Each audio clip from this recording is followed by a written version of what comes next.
धनाजी जाधव, मराठा पराक्रम का वह दीपक जो कभी नहीं बुझा। जब मराठों की भूमि पर सूरज अस्त हो रहा था, जब वीरों की तलवारें खामोश होने लगी थीं, तब एक योद्धा अपने अश्व की पीठ पर सवार हुआ, अपने स्वप्नों की राख से चिंगारी बनकर उठा। उसका नाम था धनाजी जाधव। शुरुआत वीरता विरासत में मिली थी। सन 1650 के आसपास महाराष्ट्र के एक वीर कुल में धनाजी का जन्म हुआ। उनकी रगों में पराक्रम बहता था। जाधव वंश सदियों से रणभूमि में लहू बहाकर स्वाभिमान का इतिहास लिखता आया था। धनाजी ने बचपन से ही शौर्य की कहानियां नहीं सुनी, बल्कि उन्हें जिया था। जब बच्चे खेलों में व्यस्त रहते थे, धनाजी लकड़ी की तलवार से युद्ध की कलाएं सीखते थे। उनकी आंखों में केवल एक सपना था, स्वराज्य का सपना। छत्रपति शिवाजी महाराज के आदर्श उनके हृदय में गहरे बैठे हुए थे। धनाजी और शिवाजी महाराज का रिश्ता। युवावस्था में ही धनाजी ने छत्रपति शिवाजी महाराज की सेवा में प्रवेश कर लिया। शिवाजी महाराज ने उनकी आंखों में वह ज्वाला देखी जो हर महान योद्धा की पहचान होती है। शिवाजी महाराज ने एक दिन कहा था, धनाजी, एक दिन तुम्हारी तलवार स्वराज्य की सीमाओं को बढ़ाएगी। ये शब्द धनाजी के लिए आजीवन मंत्र बन गए। संघर्ष का दौर। शिवाजी के बाद छत्रपति शिवाजी महाराज के स्वर्गवास के बाद मराठा साम्राज्य पर विपत्ति के बादल घिर आए। औरंगजेब जैसे विशाल मुगल सम्राट ने अपनी पूरी ताकत मराठों को कुचलने में झोंक दी थी। हर तरफ घात, विश्वासघात और हार के बादल मंडरा रहे थे।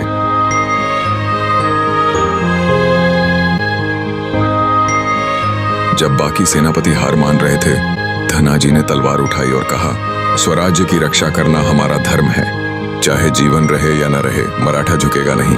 गुरिल्ला युद्ध का मास्टर धनाजी जाधव ने छत्रपति शिवाजी महाराज से गुरिल्ला युद्ध, गणिमी कावा की बारीकियां सीखी थीं। उन्होंने उसे अपने तरीके से और घातक बना दिया।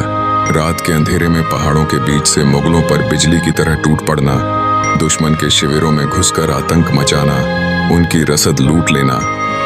धनाजी ने मुगलों को ऐसा नाकों छने चबवाया कि औरंगजेब को कहना पड़ा, इन मराठों से लड़ना आसान नहीं है, ये तो हवा की तरह पकड़ से बाहर हैं। धनाजी जाधव की सेना इतनी फुर्तीली थी कि एक दिन में 100 कोस, लगभग 300 किलोमीटर यात्रा कर लेती थी। सोचिए कैसी फुर्ती, कैसी अग्नि थी उनमें। छत्रपति राजा राम महाराज के संरक्षक। जब छत्रपति संभाजी महाराज को मुगलों ने बंदी बनाकर क्रूरतापूर्वक हत्या कर दी, पूरा मराठा साम्राज्य थर्रा गया। उस समय युवा राजा राम महाराज को गद्दी पर बैठाना और उन्हें सुरक्षित रखना बेहद कठिन कार्य था। यह कार्य किसी साधारण सेनानी के बस की बात नहीं थी। ये जिम्मेदारी धनाजी ने निभाई। धनाजी ने राजा राम महाराज को सिंहगढ़ से निकालकर सुरक्षित जिंजी किले तक पहुंचाया। यह इतिहास का एक अत्यंत साहसी और रोमांचक अभियान था। इतना ही नहीं, जिंजी किले से धनाजी ने ऐसे ऐसे धावे बोले कि मुगलों की सेनाएं घबराकर पीछे हटने लगीं। धनाजी की सबसे महान विजय सन 1705 में, जब मुगलों ने वयगढ़, वाई और सातारगढ़, सातारा जैसे किलों पर कब्जा कर लिया था, धनाजी ने एक चमत्कार कर दिखाया। अत्यंत विषम परिस्थिति में अपने थोड़े से सैनिकों के साथ धनाजी ने मुगलों के घिरे किले पर हमला बोला। इतनी भीषण वर्षा हो रही थी कि सैनिकों के लिए चलना भी कठिन था, लेकिन धनाजी ने कहा, यह वर्षा नहीं, हमारी विजय का आशीर्वाद है। धनाजी के सैनिकों ने अदम्य साहस दिखाया और किला फतह कर लिया। यह विजय इतनी प्रेरणादायक थी कि उसके बाद कई किले बिना युद्ध के ही मराठों को सौंप दिए गए। अंतिम समय, वीरता की अंतिम सांस। धनाजी जाधव का जीवन रणभूमि में ही बीता और वही उनका अंतिम ठिकाना भी बना। 1708 में एक बीमारी ने इस महान योद्धा को हमसे छीन लिया, लेकिन मरते समय भी उन्होंने अपने पुत्र चक्रधर राव से कहा, स्वराज्य सबसे ऊपर है। शरीर मिट सकता है, पर स्वराज्य का दीपक जलते रहना चाहिए। उनके शब्द आज भी हर मराठा हृदय में गूंजते हैं। धनाजी जाधव का महत्व।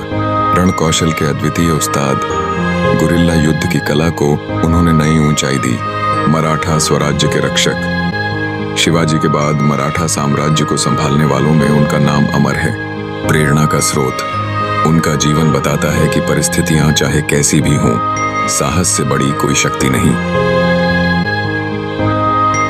समाप्ति नहीं, एक शुरुआत। धनाजी जाधव जैसे योद्धा इतिहास के पन्नों में केवल नाम नहीं है, वे जीते जागते आदर्श हैं। उनकी कहानी सुनकर आज भी रक्त में वही उबाल आता है जो कभी सह्याद्री के उन किलों में गूंजता था। धनाजी जाधव एक नाम नहीं, एक ज्वाला है जो हर उस दिल में जलती है जो स्वतंत्रता, स्वाभिमान और स्वराज्य में विश्वास करता है।